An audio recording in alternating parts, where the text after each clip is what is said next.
Hello everyone, my name is Dr. Shraddha Tripathi, obstetrician and gynaecologist. आज हम एक बहुत ही इम्पॉर्टेंट प्रॉब्लम के बारे में बात करेंगे, जो कि है थायराइड की प्रॉब्लम।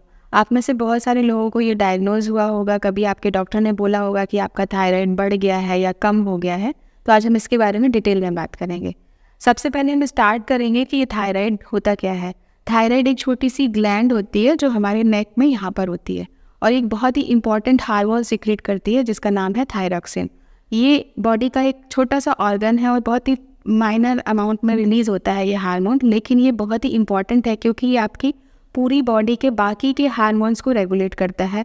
आपका जो डाइजेशन है, मेटाबॉलिज्म है, वो कैसे होगा वो थायरॉक्सिन पर डिपेंड करता है। आपके बाकी के हार्मोन, ग्रोथ हार्मोन है और आपके जो फीमेल वाले हार्मोन्स हैं, वो सब इससे कनेक्टेड होते हैं।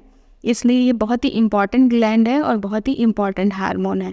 अब हम बात करेंगे कि इसके सिम्टम्स क्या होते हैं। यदि थायराइड जो थायरॉक्सिन हार्मोन है, यदि कम हो गया या ज़्यादा हो गया, तो दोनों ही कंडीशन में आपको कुछ सिम्टम्स पता चलेंगे। जैसे कि अचानक से आपको लगेगा कि थकान हो रही है, टायर्डनेस हो रही है, वेट चेंजेस हो रहे हैं, या तो वेट गेन होने लगेगा या वेट सडनली कम होने लगेगा। हेयर लॉस फील होगा आपको कि आपके बाल बहुत ज़्यादा झड़ रहे हैं।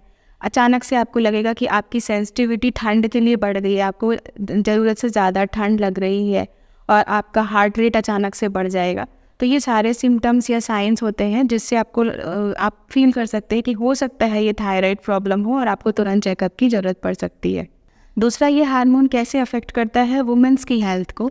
यदि पेशेंट प्रेग्नेंट है और उस टाइम उसका थायरॉक्सिन हार्मोन या तो कम है या ज़्यादा है, पेशेंट हाइपोथायराइड भी हो सकते हैं, हाइपरथायराइड भी हो सकते हैं, तो उस कंडीशन में ये प्रेगनेंसी को भी अफेक्ट कर सकता है। कभी कभी इसकी वजह से जो बच्चे का ग्रोथ होता है, फीटस का ग्रोथ अफेक्टेड होता है और बच्चे का ग्रोथ रिस्ट्रिक्शन हो सकता है, और कभी कभी मिसकैरेज भी हो सकता है।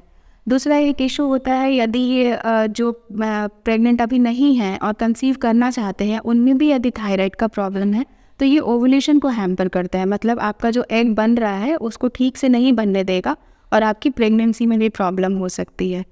तो ये थायराइड के कुछ मेजर चीज़ें हैं जो ये अफेक्ट करता है। उसके अलावा माइन्यूट लेवल पे ये बॉडी के हर हार्मोन को अफेक्ट करता है।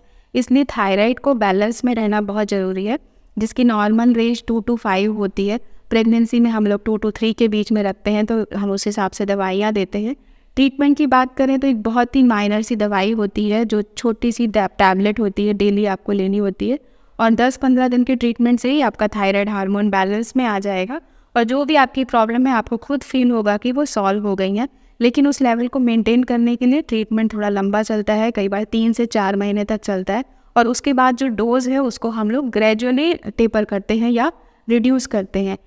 यदि आपका थायराइड ट्रीटमेंट चल रहा है तो कभी भी थायराइड की दवाई एकदम से बंद मत कीजिए, क्योंकि ये सडनली फिर से वापस प्रॉब्लम कर सकता है।